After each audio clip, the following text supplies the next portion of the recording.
আমি এমন কোনো গ্রাম পাই নাই যেখানে বিএনপির লোকরা মানে অ্যাক্টিভিস্টরা জেল খাটেন নাই, যার 10টা 15টা 20টা 300টা 400টা কেস এক একজনের এগেনস্টে। বিদেশি সাংবাদিক, আমি তখন এএফপিতে ছিলাম, এএফপির ব্যুরো চিফ ছিলাম। বিদেশি সাংবাদিক আসলে তাদেরকে বলছে, দেখো বাংলাদেশে 10,000 ওয়েবসাইট আছে, বাংলাদেশে 3,000 নিউজ পেপার আছে, 500 পিরিয়ডিক্যালস মানে ম্যাগাজিন আছে, টিভি আছে 30, 40, 50টার মতো। তাহলে এইখানে ফ্রিডম অফ প্রেস বলে নাই যে তোমাদেরকে সবাই বলে, এটা কিভাবে বিশ্বাস করো?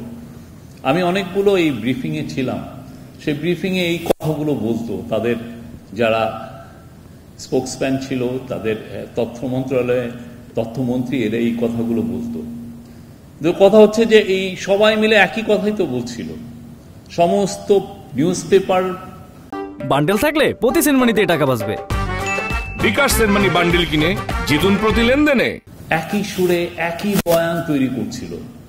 সেই সময় নয় দিগন্ত এবং 2-1টা নিউজ পেপার দাঁড়িয়েছিল, মানে ওই সময় দাঁড়িয়ে থাকাটাই ছিল সবচেয়ে বড় জিহাদ।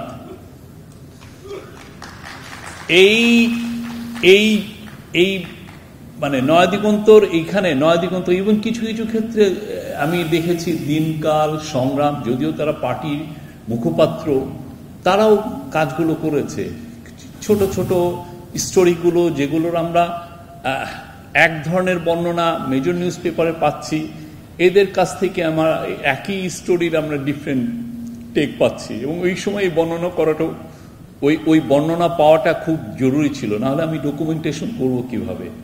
নিউজ পেপার তো ডেইলি হিস্ট্রিটা লেখে, ডেইলি হিস্ট্রি লেখার জন্য তো ক্রনিকলার লাগে। সেই কাজটা নয় দিগন্ত করেছে, 2-1টা নিউজ পেপার করেছে। এবং এই যে নয় দিগন্তের যে সংগ্রামী ভূমিকা, এটা আমাদেরকে রিমাইন্ড করে যে একটা দেশের জন্য, একটা বিপ্লবের জন্য নিউজ পেপার কতটা জরুরি। আমি প্রত্যেকটা অপোজিশন পার্টি সবাই সাফার করেছিলেন, কারো একটা ইংরেজি ডেইলি ছিল না।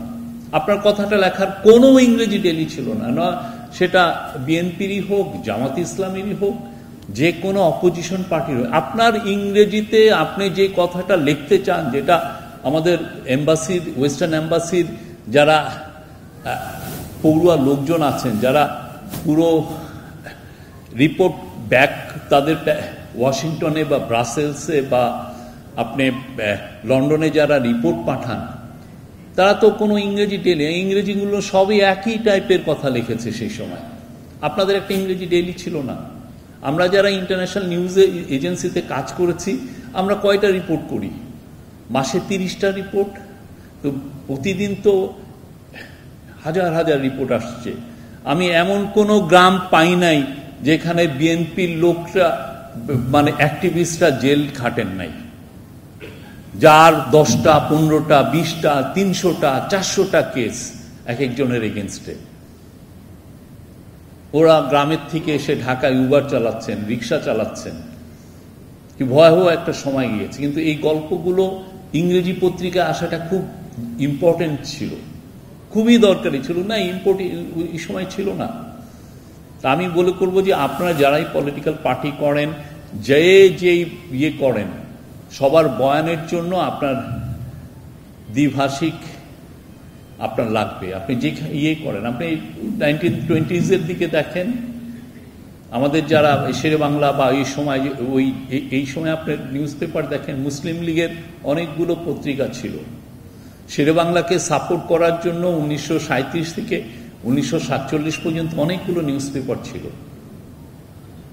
আমাদের এই জিনিসগুলো আমরা ভুলে গিয়েছিলাম, এবং ফলে যেটা হয়েছে যে একই জবান, একই ন্যারেটিভ চাপিয়ে দেওয়া হচ্ছে। আপনার নিউজ পেপার, যে নিউজ পেপার পড়ছেন, সেই নিউজ পেপার আপনাকে শেখাচ্ছে আপনাকে ঘৃণা করার জন্য, যে আপনি যে কাজটা করতেছেন অন্যায় করছেন।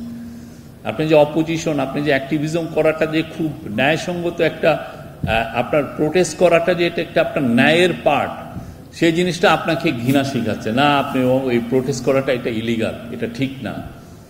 আমাদের সবাই একই টাইপের কথা বলতে হবে, না অ্যানিমাল ফার্মের মতো।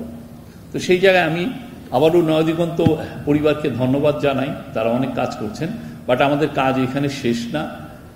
হাসিনার আমলের 15.5 বছরে যতগুলো যা যা হয়েছে প্রত্যেকটা ডিটেলস লিখে রাখা, হিস্ট্রি লিখে রাখাটা আমাদের একটা নৈতিক দায়িত্ব। সেই কাজগুলো নিউজ পেপার যতটা ভালো পারবে, একটা ইন্ডিপেন্ডেন্ট রিসার্চার সেটা পারবে না। কারণ নিউজ পেপার তার পুরনো ফাইলগুলো ঘাটলেই প্রতিটা বিষয় তার সামনে এসে পড়বে। সেইটা যত ডিটেলে লিখতে পারবে, একটা রিসার্চারের ক্ষেত্রে অনেক অনেক বছর সেইখানে ব্যয় করতে হয়। ধন্যবাদ সবাইকে।